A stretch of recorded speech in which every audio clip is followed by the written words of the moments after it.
Shalom saudara. Kita masuk sekarang ke dalam Wahyu bab 12. Bab 12 datang sejurus selepas selesainya tujuh penghakiman sangkakala dalam bab yang 11. Tujuh penghakiman sangkakala adalah sebahagian daripada siri penghakiman Tuhan yang berlaku semasa waktu kesukaran besar, the Great Tribulation, ya. Dia bermula dengan tujuh penghakiman meterai dalam bab 6 hingga ke 8, dan kemudian tujuh penghakiman sangkakala dari bab uh, 8 hingga ke 11. Penyataan terakhir kemurkaan Tuhan dalam siri penghakiman ini adalah penghakiman tujuh cawan kemurkaan Allah. Dan dengan itu lengkaplah pernyataan kemurkaan Allah. Tetapi siri penghakiman tujuh cawan itu hanya dapat kita lihat dalam bab 16. Ya, jadi terdapat 4 bab lagi sebelum kita datang kepada penghakiman cawan. Ya, kenapa perlu tunggu lagi?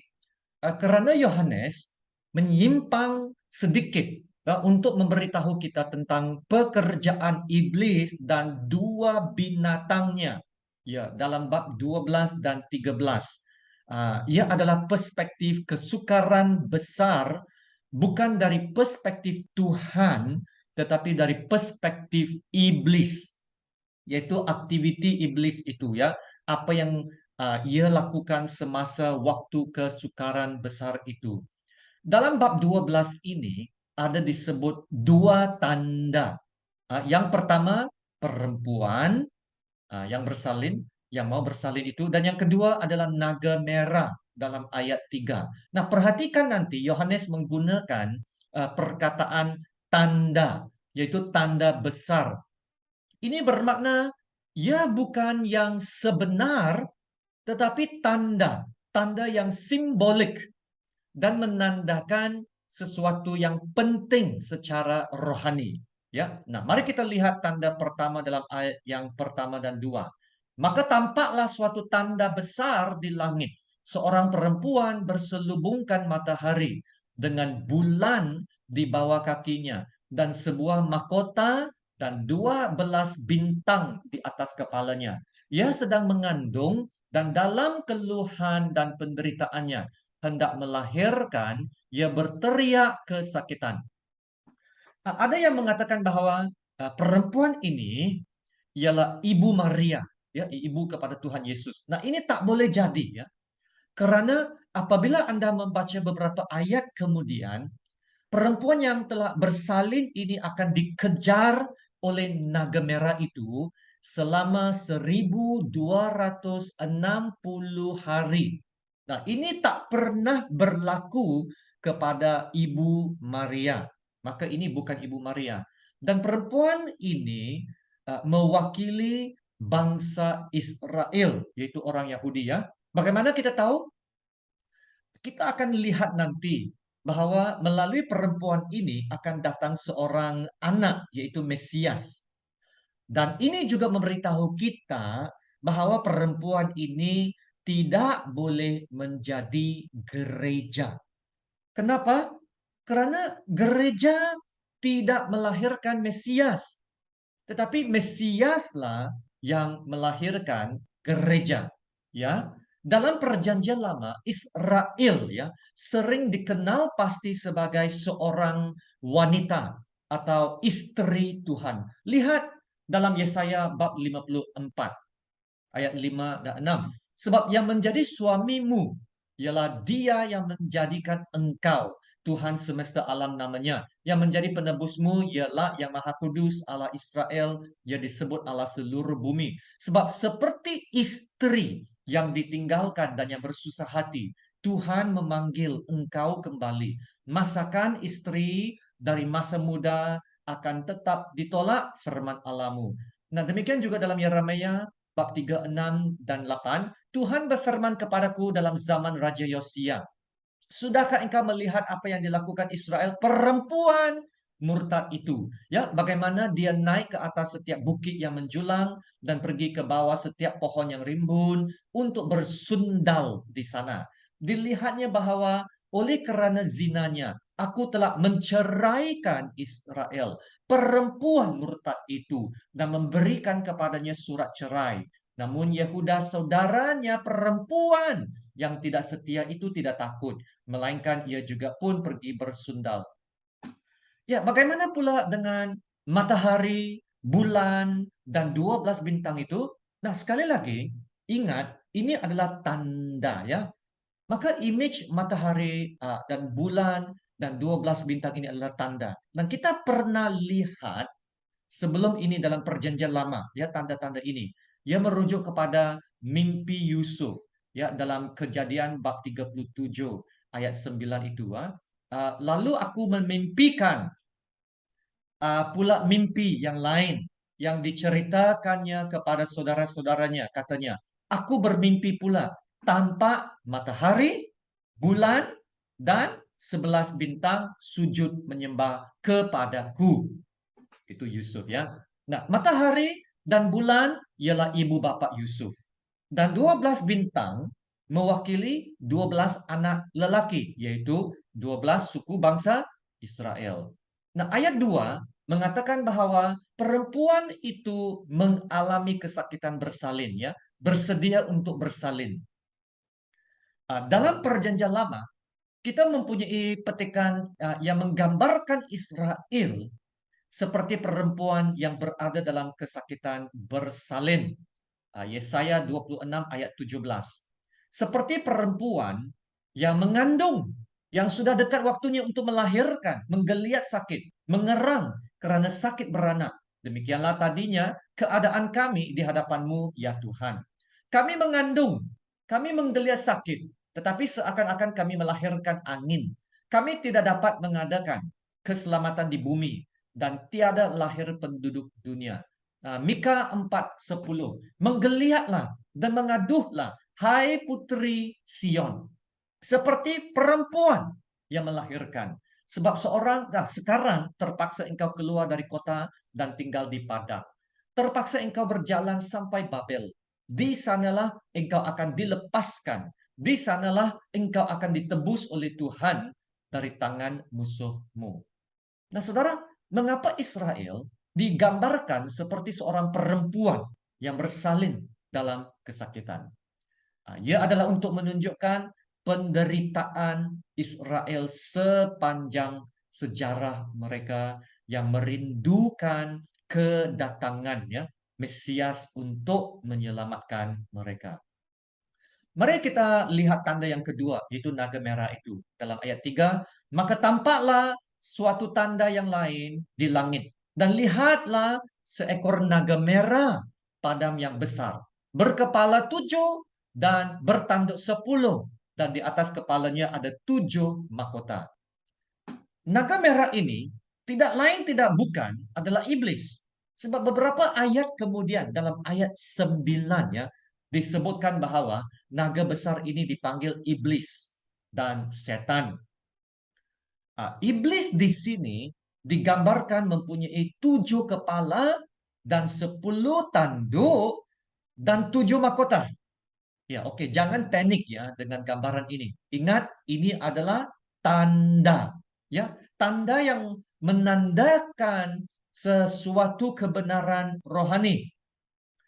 Wahyu bab 17 memberitahu kita apakah 7 kepala dan 10 tanduk itu. Dalam ayat 9, yang penting di sini ialah akal yang mengandung hikmat. Ketujuh kepala itu adalah 7 gunung yang di atasnya perempuan itu duduk. Dan 10 ketujuhnya adalah juga 7 raja. Lepas itu adalah ayat 12, dan ke-10 tanduk yang telah kau lihat itu adalah 10 raja ya yang belum mulai memerintah.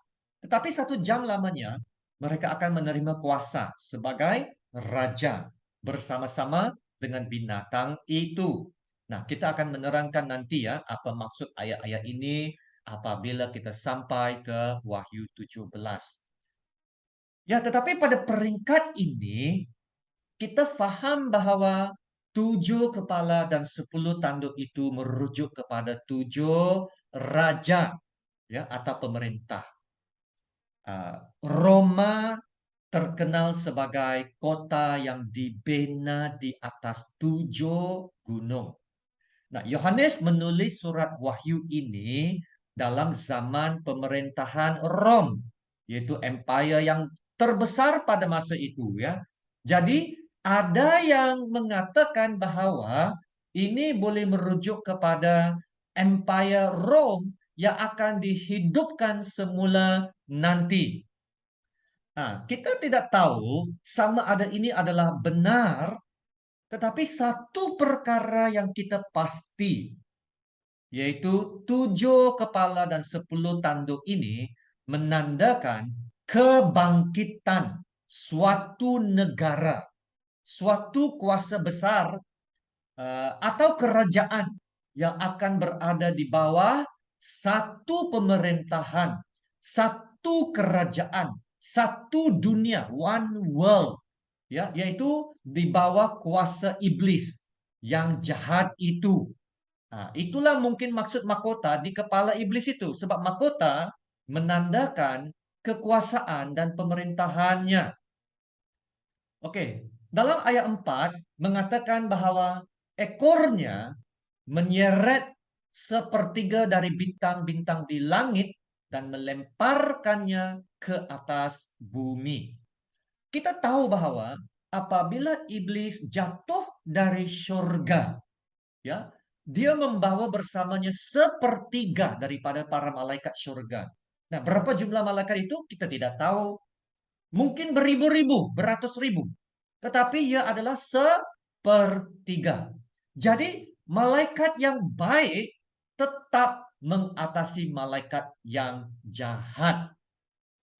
Ayat 4 terus mengatakan bahwa naga itu berdiri di hadapan perempuan yang akan bersalin untuk menelan anaknya segera setelah ia lahir. Nah, iblis sentiasa bersedia untuk membunuh anak itu sebaik sahaja dia dilahirkan.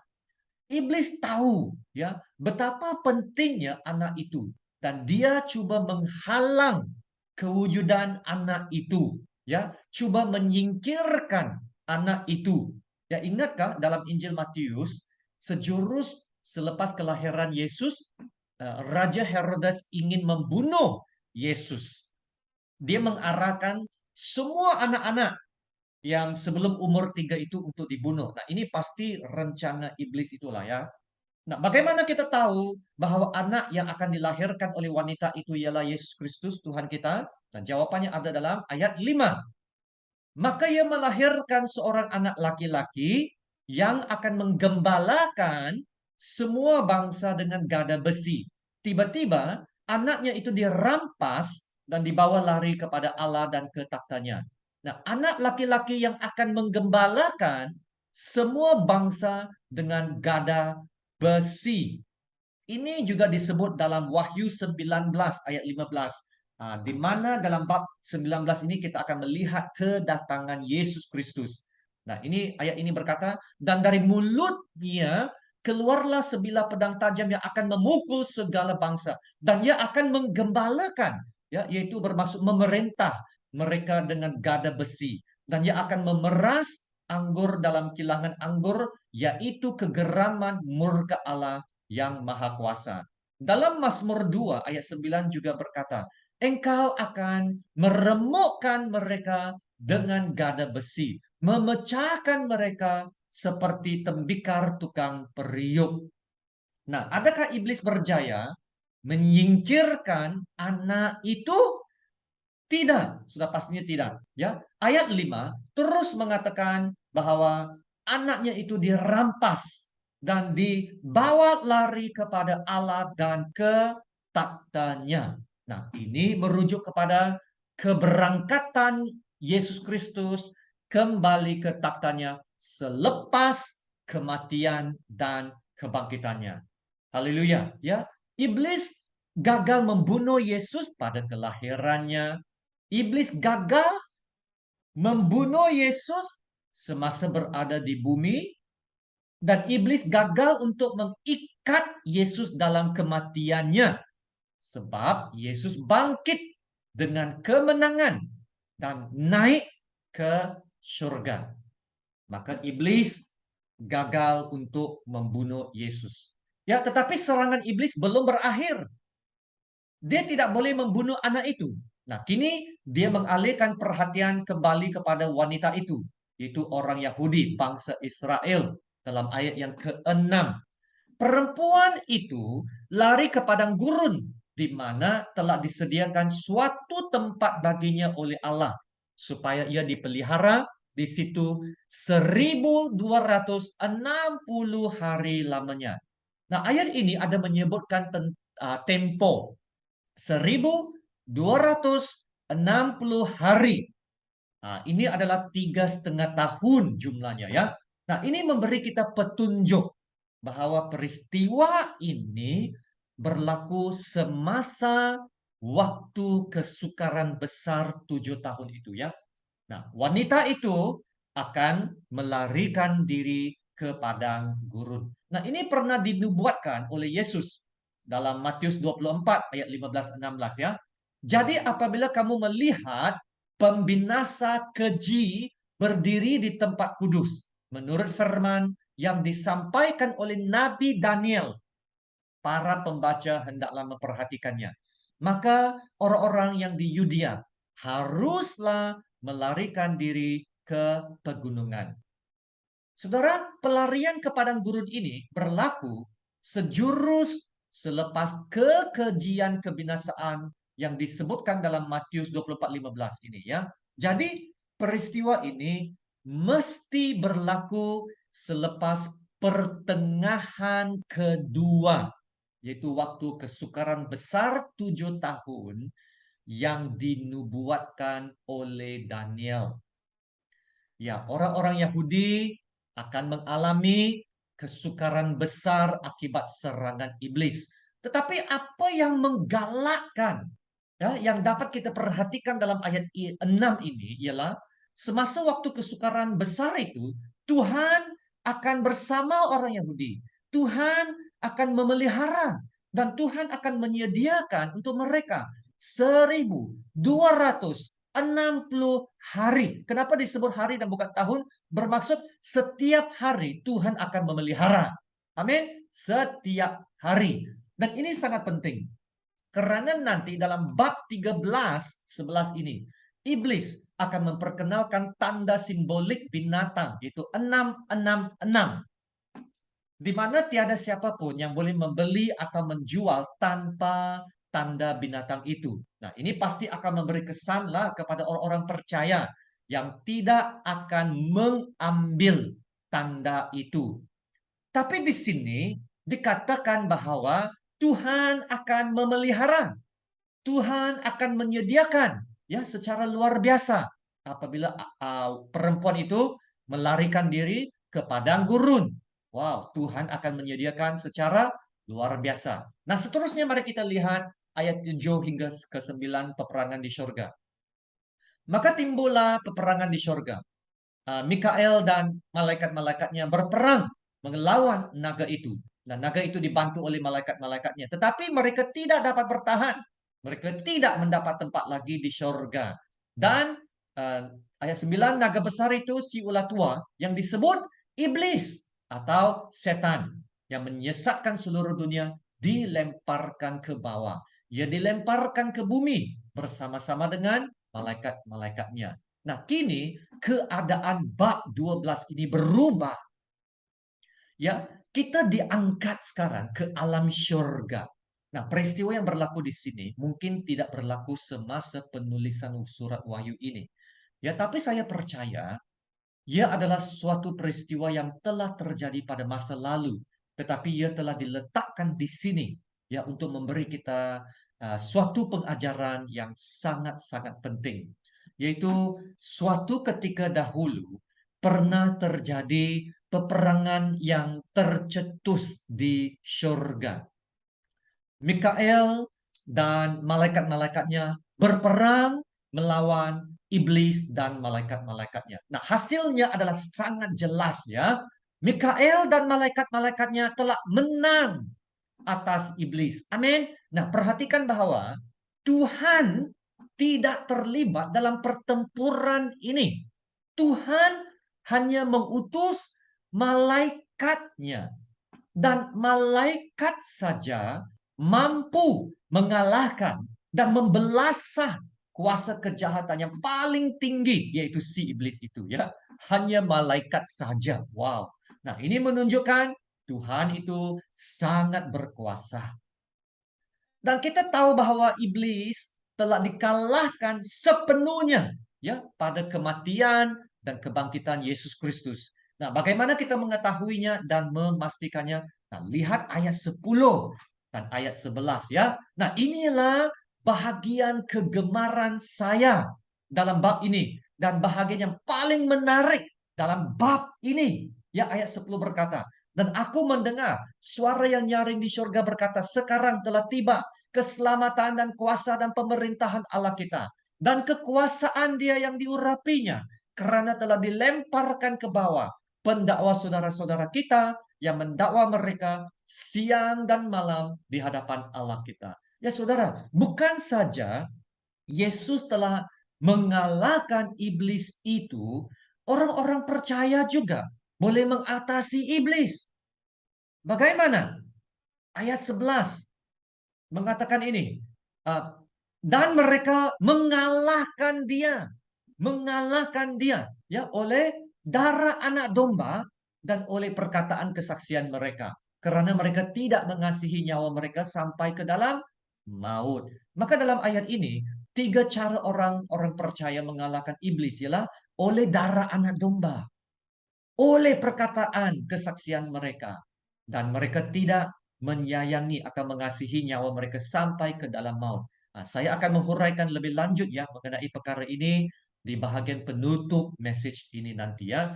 Dalam ayat 12 berkata, karena itu bersukacitalah hai syurga dan hai kamu sekalian yang diam di dalamnya. Celakalah kamu, hai bumi dan laut, karena iblis telah turun kepadamu dalam geramnya yang dahsyat. Karena ia tahu bahwa waktunya sudah singkat. Ya, saudara, karena iblis tahu bahwa waktunya sudah singkat. Nah, waktu apa yang iblis bicara di sini? Nah, inilah masa penghakiman iblis yang terakhir dan juga masa penyiksaan iblis yang akan dihadapi apabila iblis itu akan dibuang ke dalam lautan api untuk selama-lamanya. Nah, inilah waktu itu. Ya, dan hal itu pasti akan berlaku. Sebab dalam Wahyu 20:10 kita akan lihat nanti, dan iblis yang menyesatkan mereka dilemparkan ke dalam lautan api dan belerang, yaitu tempat binatang dan nabi palsu itu, dan mereka disiksa siang malam sampai selama-lamanya. Ya saudara, itu akan berlaku apabila Yesus datang kembali.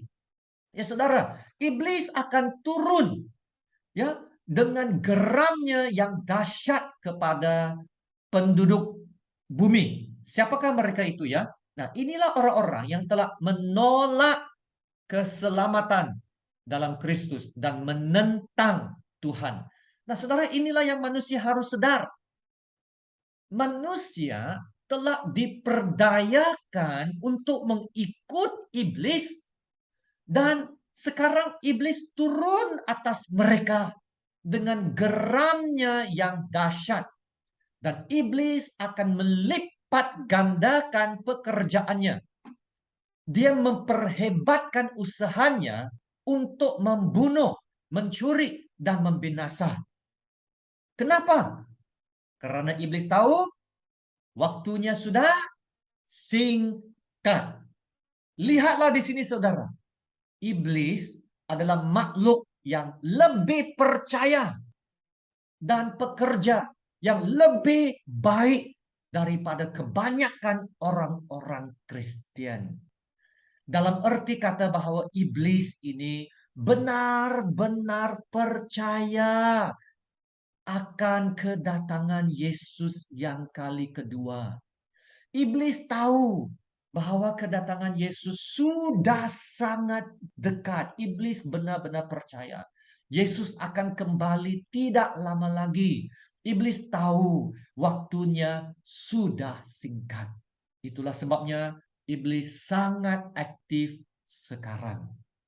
Iblis bekerja overtime, ya overtime, OT. Kamu rasa iblis bercuti kah? Saya rasa tidak bercuti.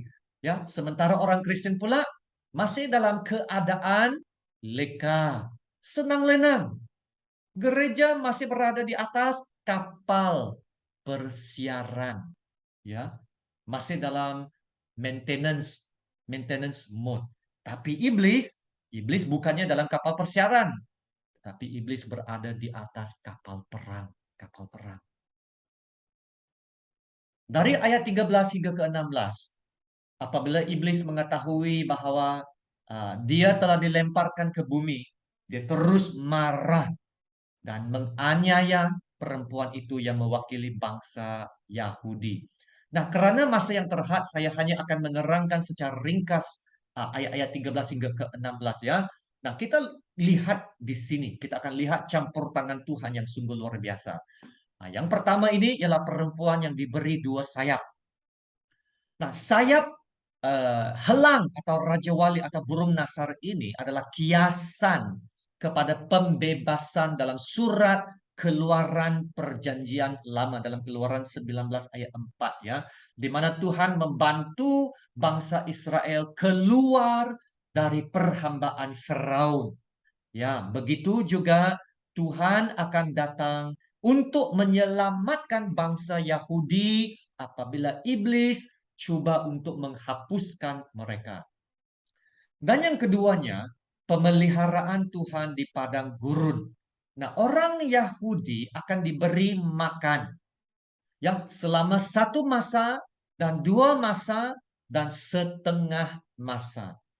Nah, frasa ini ya, satu masa dan dua masa dan setengah masa. Nah, ini adalah 3,5 tahun, yaitu separuh kepada 7 tahun dalam nubuatan Daniel itu ya.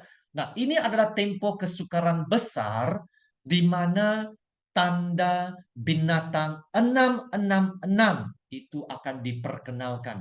Tapi sekali lagi kita lihat di sini pemeliharaan Tuhan yang luar biasa. Nah, yang ketiga ialah perlindungan ilahi.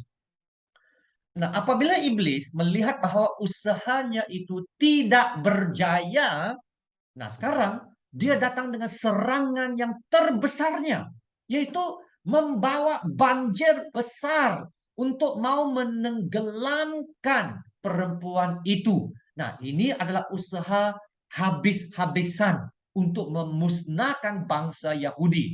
Nah, ini mungkin boleh jadi menggunakan kuasa ketenteraan yang paling hebat lah ya, atau kekuatan politik, atau apa saja kekuatan yang boleh dia kumpulkan ya untuk memusnahkan bangsa Israel itu. Ya, tetapi sekali lagi lihat semua usahanya gagal.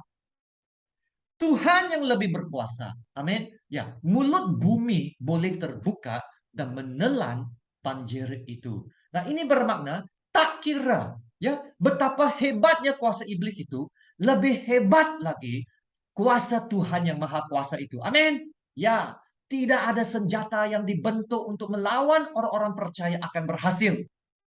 Alam maut tidak akan dapat menguasai dan mengalahkan umat Tuhan.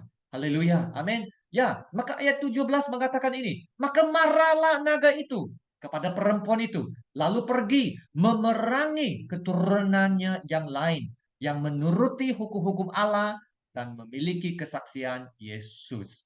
Ya saudara, iblis tidak akan berhenti. Iblis tidak akan tidur. Iblis ambil overtime sekarang, akan terus berperang dengan umat Tuhan. Ya, umat Tuhan di sini adalah mereka yang menuruti hukum-hukum Allah dan memiliki kesaksian Yesus. Ya, mereka menang walaupun diserang, penganiayaan, ditindas, Dan mereka harus menderita semasa waktu kesukaran besar itu. Ya saudara, bab ini mengajar kita bahwa kita mesti bersedia dan berwaspada. Kita mesti serius, serius dengan iman kita.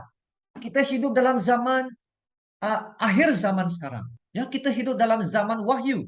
Nah, iblis itu kita lihat perhatikan dalam bab ini ya, adalah makhluk yang nyata. He is real. Sebab iblis tahu juga waktunya sudah singkat dan iblis akan menggandakan usahanya untuk membunuh, mencuri dan membinasakan. Ya, dalam ayat 10 dia dipanggil sebagai pendakwa. Dalam ayat 9 dia adalah pendusta, yaitu bapa pembohongan ya. Dalam ayat 13 dia adalah pembunuh ya yang untuk menelan anaknya itu. Jadi bagaimanakah kita dapat mengatasi iblis dan menjadi orang percaya akhir zaman yang menang? Nah, saya akan membawa kita kembali kepada ayat yang ke-11 itu ya. Dan mereka mengalahkan dia oleh darah anak domba dan oleh perkataan kesaksian mereka. Karena mereka tidak mengasihi nyawa mereka sampai ke dalam maut. Ya saudara, tiga cara orang percaya mengalahkan iblis. Ialah dengan darah anak domba, dengan perkataan kesaksian, dengan mengetahui bahwa hidup kita ada dalam tangan Tuhan. Ya, yang pertama kita lihat sekarang ya, kita mengalahkan pendakwa itu dengan darah anak domba. Nah, iblis adalah si pendakwa yang akan sentiasa mahu mengutuk kita, ya, melemparkan tuduhan kepada kita, membuat kita berasa bersalah, membuat kita rasa macam tak layaklah diselamatkan, ya, sehingga kita berasa tak berdaya dan kita mulai meragu-ragui uh, keselamatan kita. Ya, memanglah kita adalah orang-orang berdosa yang memang layak mendapat keadilan dan penghakiman Tuhan. Tapi darah Yesus telah menyucikan dan mengampuni kita. Amin. Nah, Ibrani 10 ayat 14 berkata, sebab oleh satu korban saja, ia telah menyempurnakan untuk selama-lamanya. Dengar itu ya, menyempurnakan untuk selama-lamanya mereka yang ia kuduskan. Amin. Luar biasa. Kita telah disempurnakan untuk selama-lamanya oleh darah Yesus. Ya, saudara, kita perlu istiharkan ini dalam roh kita. Ya, kita telah disempurnakan. Bermaksud kita perlu memahami kedudukan kita dalam Yesus. Our identity. Identity kita. Nah, perhatikan dalam ayat ini ya, dalam Wahyu 12:11 mengatakan bahwa mereka mengalahkan pendakwa dengan darah anak domba. Maksudnya ada kuasa dalam darah itu. Wow, there is power in the blood. Yang kedua, kita mengalahkan pendusta dengan perkataan kesaksian mereka. Ya, kita menang dengan berusaha untuk mengetahui kebenaran. Bercakap apa yang benar. Berjalan dalam kebenaran. Menerapkan firman Tuhan dalam kehidupan kita. Nah, Alkitab berkata, firman Tuhan itu adalah hidup dan berkuasa. Ya, saudara, adakah Anda benar-benar percaya bahwa firman Tuhan itu hidup dan berkuasa? Ya, jika kita benar-benar percaya bahwa firman Tuhan itu hidup dan berkuasa, maka mengapa kita tidak menjalani kehidupan yang berkuasa dan hidup? Jika firman Tuhan itu hidup dan berkuasa, mengapa kita menjalani kehidupan yang tak berdaya? Kenapa? Mungkin salah satu sebabnya adalah karena kita tidak memperuntukkan masa yang cukup untuk membaca Alkitab dan menyelidiki firman-Nya, menyelami dan menggali firman-Nya. Ya, kita telah berdoa untuk kebangunan rohani, revival untuk negara kita, untuk bangsa kita. Saudara, kita tak perlu tunggu lama. Sebenarnya, kebangunan rohani boleh berlaku dalam hidup kita dulu, yaitu kebangunan rohani yang pribadi. Bagaimana? Itu apabila kita terus mencari Tuhan dalam roh dan kebenaran firman-Nya. Nah, ingat ini saudara, firman Tuhan itu hidup dan berkuasa. Apabila kita mengisi diri kita dengan firman Tuhan, dipenuhi dengan roh kebenaran, maka kita dapat bangkit dan kita dapat dihidupkan semula ya secara rohani lah. Jadi saudara, bila kali terakhir Anda dihidupkan semula oleh firman Tuhan, ya, disegarkan semula, diilhamkan oleh firman Tuhan, bila kali terakhir itu ya. Ya. Nah, yang ketiga, yang terakhir, kita mengalahkan ancaman-ancaman iblis dengan mengetahui bahwa kehidupan kita ada di dalam tangan Tuhan. Ya, mereka tidak mengasihi nyawa mereka sampai ke dalam maut. Nah, ini bukan bermakna mereka tidak menyayangi nyawa mereka dalam arti kata mereka tidak mengambil berat tentang kehidupan mereka. Tapi di sini bermakna walau apapun terjadi, kehidupan mereka telah selamat di dalam tangan Tuhan. Ya, mereka berserah sepenuhnya kepada Tuhan. Mereka boleh berkata kepada iblis, "Nah, iblis, bunuhlah saya jika Anda mau. Tapi itu akan menjadikan saya seorang pemenang. Karena selepas saya mati, saya akan terus bersama Yesus." Amin. Ya, haleluya. Paulus berkata, bagi saya untuk hidup itu adalah Kristus. Mati adalah keuntungan. Dalam Kisah Para Rasul bab 21, ada cerita ini ya. Paulus merancang suatu perjalanan misi ke Yerusalem. Paulus diberitahu bahwa jika dia melakukan perjalanan ini, dia akan ditangkap, nyawanya akan terancam, mungkin dia akan dibunuh. Nah, inilah yang akan dikatakan oleh Roh Kudus ya dan disahkan oleh seorang nabi yang bernama Agabus. Nah, jika Anda adalah Paulus dan Anda ingin melakukan perjalanan misi, tetapi diberitahu bahwa nyawa Anda akan terancam, adakah Anda masih akan pergi? Apakah jawaban Paulus? Dia berkata dalam ayat ini ya, mendengar itu, kami bersama-sama dengan murid-murid di tempat itu meminta supaya Paulus jangan pergi ke Yerusalem. Tetapi Paulus menjawab, "Mengapa kamu menangis dan dengan jalan demikian mau menghancurkan hatiku? Sebab aku ini rela bukan saja untuk diikat, tetapi juga untuk mati di Yerusalem oleh karena nama Tuhan Yesus. Karena ia tidak mau menerima nasihat kami menyerah dan berkata, jadilah kehendak Tuhan." Wow, saudara, inilah maksudnya itu. Mereka tidak mengasihi nyawa mereka sampai ke dalam maut. Mereka tidak mau pegang kuat pada kehidupan yang duniawi ini. Mereka menjalani kehidupan yang benar-benar berserah kepada Tuhan. Ya, nah, ini seperti apa yang Daud katakan dalam Mazmur 63 ayat 4. Sebab kasih setiamu lebih baik daripada hidup. Bibirku akan memegahkan engkau. Daud menulis kata-kata itu ketika dia melarikan diri dari Raja Saul. Nyawanya terancam. Tetapi dia berkata, "Tuhan, kasih setiamu lebih baik daripada nyawaku." Ianya seperti berkata, walau apapun terjadi Tuhan, Tuhan tidak akan mengecewakan saya. Tidak akan ada apa yang dapat memisahkan saya dari kasih setiamu, ya Tuhan. Tiada siapa, tiada kuasa, tidak ada. Sama ada kematian atau kehidupan, atau malaikat atau kerajaan, atau apapun yang ada di langit atau di bumi, yang akan dapat memisahkan saya dari kasih Tuhan yang ada di dalam Yesus Kristus. Amin.